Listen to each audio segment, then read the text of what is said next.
오늘 읽어드릴 책은 정재근 저자의 새 집을 지으면.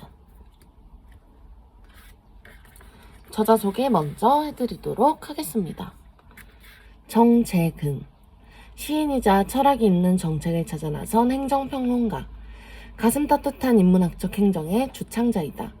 1961년 충남 논산시 가야공면에서 태어났다.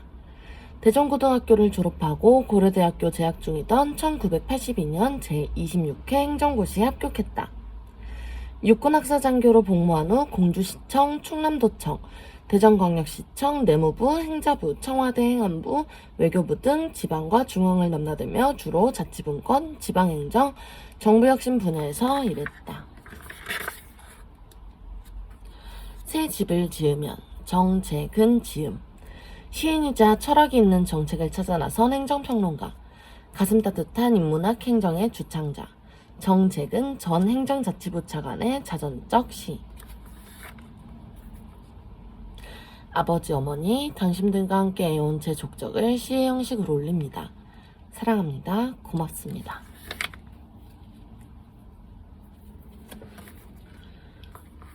시인의 말 먼저 읽어드리도록 하겠습니다.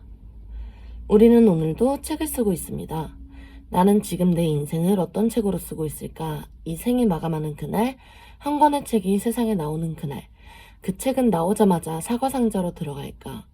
간직하고픈 몇 권의 인문학 책으로 남을까? 33년의 공직을 무사히 마친 것이 저의 노력과 능력 때문인 줄 알았습니다. 그런데 이 모든 것이 저를 사랑하는 사람들 덕분이란 것을 깨달았습니다. 더 늦기 전에 부모님, 아내, 아이들, 후배, 동료, 이웃들에게 사랑한다는 말을, 고맙다는 말을 하고 싶었습니다. 그 마음을 하나씩 시로 만들어 이 책에 가족, 고향, 이웃, 환생, 동체 대비 편에 담았습니다.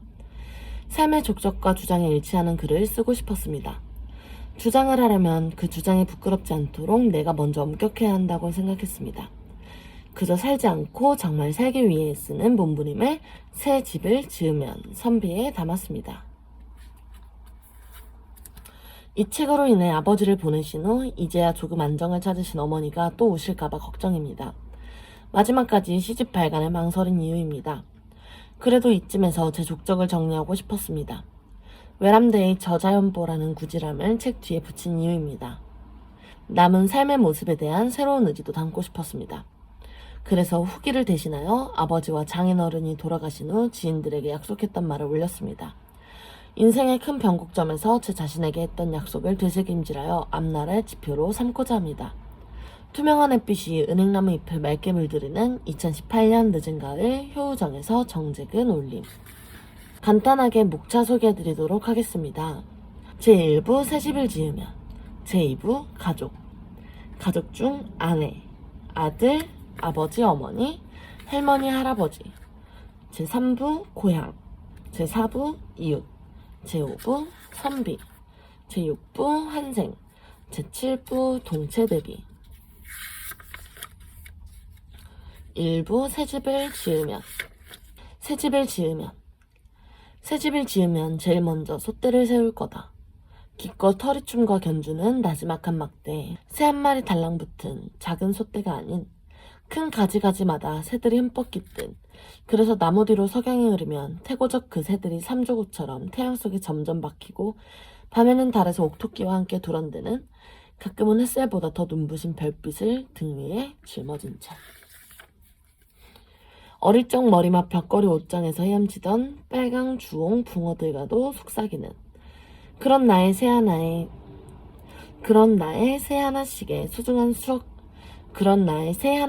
소중한 추억 하나씩 심으면 비로소 나의 새들은 해와 달과 별과 바람과 함께 아련한 추억의 시로 환생하여 나의 나무에 주렁주렁 매달리는 그런 솥대마다. 새 집을 지으면 둘. 새로 지을 집은 하늘로 창을 내고 싶다. 내 삶의 전부를 보여준 내 마음 어리 비친 눈동자까지도 온전히 보여줄 그런 맑은 창을 갖고 싶다. 힘들 때 참지 않고 엉엉 우는 모습을 보여주고, 가끔은 나와 내 가족만을 위해서가 아닌 세상을 위해 울고 있는 나를 보여주고 싶다. 그저 살아오지 않고 정말 살아왔다고. 사라지는 것이 아니라 살아간다는 것이 그리 쉽지만 않았다고 마음껏 하소연하고 싶다. 해를 닮고 별을 닮고 하늘을 닮은 주황색 하늘 아롱진 따스한 나. 은벽백 별빛 새겨진 추억의 나. 푸른 가을향 넘실대는 상큼한 나. 하늘로 창을 내고 그런 내가 되고 싶다. 새 집을 지으면 삶. 새 집을 지으면 작은 연못을 두고 싶다. 내 마음 어리비친 맑은 그물에 산그림자 집그림자 함께하면 정갈이 돌을 놓고 연꽃을 심어야지. 못이 얼면 썰매도 타고 입춘 길목에는 얼음배도 지쳐야지. 가끔은 풍장 빠져도 좋을 것 같다. 메기 잡았다고 낄낄거리며 모닥불에 양말 두르고 도란댈 수 있으니. 감나무 한 그루는 꼭 심어야지. 파란 가을 투명한 햇살에 한껏 익은 빨간 이파리 연함은 개나풀 드는 앙상한 가지 사이에 빨간 홍시 두어 알 남기면 한 뼘이 까치가 고개 쑥 내밀고 제밥인 양 지그시 내려다보며 고맙다고 눈짓하는 그런 집을 짓고 싶다. 새 집을 지으면 사. 새로 지은 집에는 당호를 걸고 싶다. 큰 스님께 편지를 쓸 거다. 효도를 가르쳐주신 스님. 퇴직하면 같이 마음 공부하자던 스님. 젊은 수저들과 용맹정진 더불던 그 스님께. 내 삶이 나타나는 이름으로 남은 삶을 살아갈 의지를 담아서 조심스레 마음속 몇 개를 올릴 거다. 겸선제, 독선당, 불매연, 그리고 지족헌. 2부 가족. 가족, 아내. 소중한 사람. 내게도 당신이 소중한 만큼 나도 당신에게 소중한 사람. 혼자 지낸 요 며칠. 뒤뜰 떡갈나무 새순 사이 점점이 박혀있는 별들. 내가 없는 밤 당신도 그 별로 내가 없는 밤 당신도 그 별들로 쓸쓸했습니까? 당신과 함께 있던 어제 봄볕이 즐거워라 노래하던 그 새들이 당신이 없는 오늘은 새벽부터 옵니다. 당신이 없는 요 며칠 내가 당신을 곁에 두고 싶은 만큼 당신도 나를 곁에 두고 싶다는 것을 한 장 한 장 처연히 떨어지는 목련꽃잎이 가르쳐 줄 겁니다. 내가 당신을 그리워하는 만큼 당신도 나를 그리워했을 것을 굿을 피우는 새들이 가르쳐 줍니다. 함께한 시간이 쌓여갈수록 함께하고픈 마음도 더욱 쌓이는 것을 혼자의 외로움이 가르쳐 줍니다. 당신 없는 외로움이 그리움으로 사무치는 요 며칠. 나에게만 소중했던 나를 당신에게도 소중한 나를 만들겠다고. 새에게 말을 하고 별에게 다짐하고 떨어지는 꽃잎에 새겨봅니다. 내게 당신이 소중한 만큼 나도 당신에게 소중한 사람. 겨울. 사랑하는 아내 52번째 생일에. 거울. 사랑하는 아내 52번째 생일에. 세상은 나의 거울. 내가 찡그리면 세상도 찡그리고 내가 미소 지으면 세상도 미소 짓습니다. 당신은 나의 거울. 내가 웃으면 당신도 따라 웃습니다. 나는 당신의 거울. 당신이 미소 지으면 나도 함께 미소 짓습니다. 오늘 당신의 생일을 잊은 날 나는 울고 싶었습니다. 당신은 그저 아침 출근길에 미역국 쿠룩쿠룩 맛있게 먹는 모습 지그시 바라보기만 했지요. 여보, 당신 요즘 너무 많은 생각을 하나 봐요. 조급하게 맘먹지 말고 여유를 가지세요. 오늘 마누라 생일인 것도 모르죠? 바빠도 편지 선물은 주세요. 휴대전화 문자와 함께 당신은 내게 이해심 많은 포근한 미소를 보냈습니다. 당신의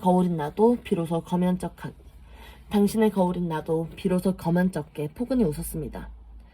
여보, 우리 남은 생에 웃으며 미소 짓는 행복한 얼굴 서로에게 비춰주면서 늘 함께 따라 웃고 미소 지으면서 살아요. 사랑합니다. 그리움. 잠시 혼자 사는 나를 보고 사람들은 측은한 표정으로 아침은 어떻게 하시나요?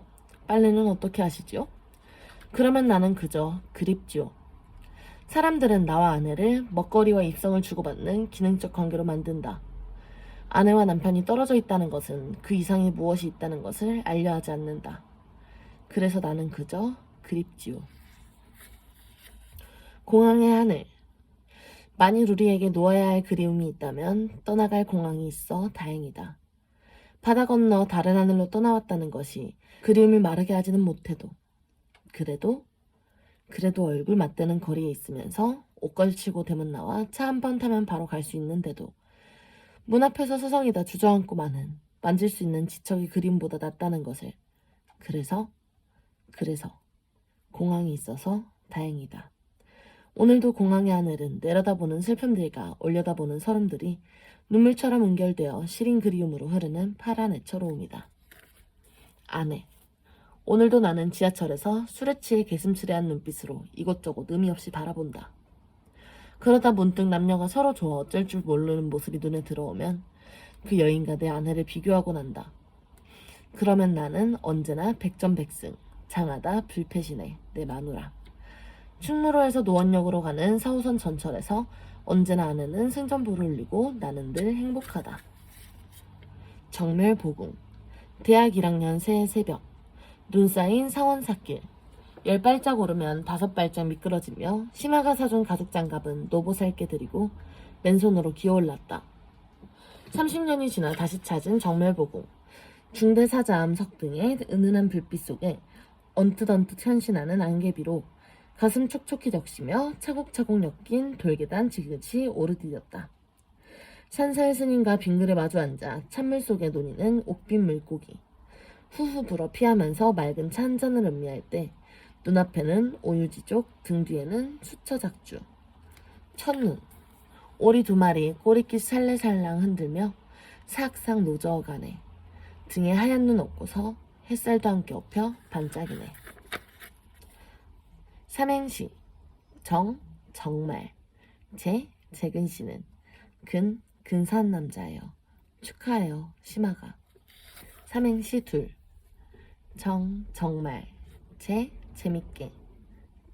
근무하고 있습니다. 실장님 덕분에. 삼행시 3. 정말로 담배를 끊는다는 것이 얼마나 힘든 일인지 우리는 알기에 믿지 않았습니다. 아니, 믿을 수 없었습니다. 재미로 시작한 줄 알았습니다. 그러나 해냈습니다. 우리는 당신이 무척 자랑스럽습니다. 근래 당신의 건강한 모습이 평생 지속되기를 기원하며 그날의 결혼한 의지를 담은 소중한 추억을 드립니다. 오늘은 여기까지 읽도록 하겠습니다. 지금까지 정재근 저자의 새 집을 지으면이었습니다. 원장님 아시는 분은 또 다 아는데 저는 오늘 인터뷰 이렇게 하면서 처음 알았는데 시인이시네요. 예. 이야, 근데 그것도 꽤 유명한 시인이시죠. 아, 이건 이제 별 말씀도 하십니다. 언제 등단하신 거예요? 2014년에 네. 우리 대전 고향에 대전 문총이라고 있습니다. 아주 우리 전국적으로도 굉장히 명망 높으신 문인들이 활약하는 이런 여기인데 거기서 이제 신인 상으로 제가 등단했습니다. 시집도 내셨다고? 예, 시집 냈습니다. 시집 제목이 새 집을 지으면. 새 집을 지금 이거 좀 한번 보여주세요. 네네네. 굉장히 젊게 나왔네 사진이. 이건 제 처가 그린 겁니다. 아 그래? 예, 제 처가. 넷상으로 딱. 예. 근데 시 내용이 주로 가족과 그다음 이웃들과 서로의 동료들에 대한 사랑과 감사의 마음을 담고 있는 것 같아요. 예. 그런 시를 쓰게 된 밑바탕에 깔려 있는 감정이 그러실지 모르겠지만 특별한 계기가 있어요. 이제 시에 관심을 갖고 이제 쏘다 보니까 이제 시가 이제 돼서 조금 나오기 시작했어요. 그러다 보니까 제 시를 쓴 걸 쭉 모아 보니까 생활에 주로 관련된 시가 이제 좀 있었어요. 아버지, 어머니, 할아버지. 그래서 아하 이걸 잘 정리를 하면 제가 공직 생활할 때 그 경험도 있고 그래서 시로 만든 하나의 이 자서전 정도가 될 수가 있겠다. 그래서 이거는 제 인생의 자서전입니다. 그래서 이 뒤에 보면은 편집 그 시에 대한 이제 짤막한 단상이 있습니다. 이 시는 어떤 때 어떤 생각을 가지고 했는가. 썼는가. 그래서 그 아버지 어머니 이제 아버지는 돌아가셨지만은 가족들하고 이제 가족에 대해서 한번 정리를 해서 고마운 마음을 좀 표현해야 되겠다 해서 이제 좀 낸 겁니다. 항상 마음속에 그런 숙제가 있으셨구나. 예. 그래서 야, 숙제를 하나 해결하신 거예요. 예. 그렇게 하시는 일도 많고 막 바쁘신데 시집도 내셨어요. 예. 네. 새 집을 지으면? 네. 근데 이제 거기 시 내용들을 보니까 다 가족, 뭐 부모님, 네. 아내, 아들, 뭐 이웃 막 그런 주제로 뭐 많은 글들을 쓰셨더라고요. 제 처가 네. 저를 그린 겁니다. 동주민센터에서 3만 원 주고 몇 개월 배워가지고서 그냥 동주민센터 거기서 프로그램이 좋아요. 그러니까 와, 동주민센터 이제 그런 3개월이요? 프로그램. 그래서 숨은 재능을 이제 늦게 발견한 거지.